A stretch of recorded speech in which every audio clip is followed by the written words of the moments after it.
Amen Ra ndio dini ya kwanza Afrika, na hekalu la kwanza limetengenezwa eneo linaitwa Epet Yesut. Epet Yesut ni hekalu la kwanza duniani, nyumba ya Mungu kutengenezwa chini ya jua, kabla ya nyumba zote hata Maka haijajulikana, ilikuwa jangwa. Inaitwa Epet Yesut. Ibrahimu hajazaliwa chini ya jua hili. Ibrahimu ameingia Kemeti mwaka 1639, ametoka kwao Uru ya Ukaldayo na mkewe Sarai. Umeelewa? Lili historia. Amemkuta mfalme mweusi amekaa kwenye kiti pale, akampenda mke wa Ibrahimu, Sarai. Na Ibrahimu mwenyewe ni mweusi kama miwani yako ulovaa. Huyo Ibrahimu mwana wa Azari. Mtoto kitukuu cha nani? Kitukuu cha Enoki.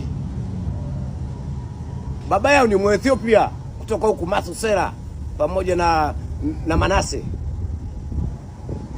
Ndio akaja kumzaa mtoto anaitwa Idris. Ila ndarudi kwenye jibu langu. Swali langu sorry. Kwa nini wewe una dini? Dini zote hizi ngeni. Kwa sababu Uislamu toka mwaka ulipoanza mwaka 600 hadi leo na miaka 1400. 1400. Ukristo umeanzishwa miaka 14 baada ya kuondoka Yesu, ndio Ukristo ukaanza. Miaka 14 baada ya Yesu kufa. Ndio Ukristo ukawepo. Ukristo wenyewe kuthibitishwa kabisa Ukristo kufanya kazi ni mwaka 325 AD chini ya mkutano uliofanyika kule Nicaea. Leo hiyo inaitwa Uturuki. Konstantini wa kwanza akiwa ndio mkuu wa mkutano, akiwa yeye anaabudu Mungu juu anaitwa Apollo, lakini amewasimamia Wakristo na kuunganisha dini. Akachukua paganism na Christianity akamix pamoja, ikatengeneza religion ya Roman Empire. Kutoka Roman Empire ikaja kuitwa Holy Roman Empire kwa sababu iko under feet of the God. Umeelewa? Kwa hiyo ikaitwa Holy Roman Empire. Kwa hiyo hapo ndio akaanza kutengeneza Ukristo, maana Romani walikuwa waelewani na Wakristo wale walioacha Yesu, wanafunzi wa Bwana Josephus. Maana Yesu, neno Yesu limekuja juzi kwa sababu wazungu walikuwa hawana neno J, haipo. Herufi J katika lugha ya Kihebru hakuna, imekuja kuingizwa na Wafaransa mwaka 1829. Wakapa Jesus. Au Yesofusi au Yehoshua.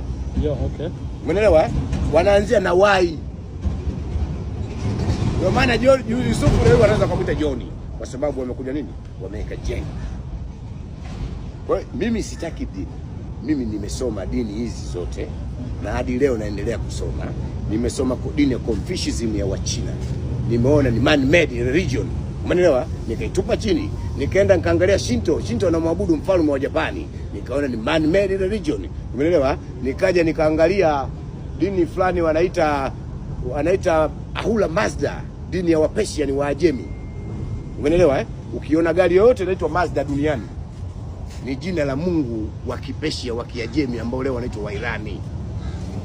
Ukisema Mazda ni Mungu wa watu. Umeelewa kaka? Daksani ni Mungu wa watu. Kwa hiyo hizi dini zote ni ngeni zililetwa. Afrika tulikuwa na dini zetu na mila zetu na tamaduni zetu.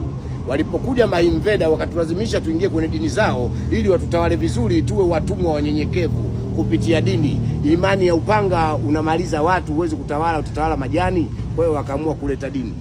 Bwana wewe unaitwa jina lako la ajabu ajabu, sijui Nsukule Kapwapwa la Kiafrika hilo.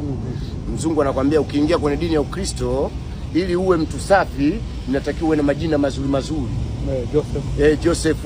Joseph maana yake John. John ukienda katika translate ya English, Oxford English, unakuta John meaning toilet, choo. Jina John maana yake choo. Umesikia blaza? Nenda kasome. Jina John maana yake choo. Peter maana yake panya, ni jina la Kigiriki. Umeelewa? Kwa hiyo hizi dini man made religion mimi hizi sizitaki. Mimi naabudu Mungu wa. Unaenda Uislamu sasa? Uislamu nimeusoma. Uislamu nimeuona. Hii kuna Arab supremacy. Yes. Ndani ya Islam kuna Arab supremacy. Na ukisoma Bible unakuta white supremacy. God of Christianity is a white man. Blonde hair, brown eyes. Kwa hiyo hapa wewe automatically unakuwa mtumwa mnyenyekevu kwa mzungu. Na ukija Uislamu unakuwa mtumwa mnyenyekevu kwa? Mtumwa mnyenyekevu kwa Waarabu, ukuu wa Waarabu. Umeelewa? Yaani wewe unapoomba hata ukisali umeinama hivi unashika magoti, unamuona Mungu kama kavaa kilemba yuko jangwani. Maana kuna kitu kinaitwa unavuta hisia, imagination. Hisia unavuta, kinachoabudu ni kipi? Basi wewe unamuona Mungu wako ni Mwarabu kama Mohamed bin Suleimani, amevaa kanzu leupe, amefunga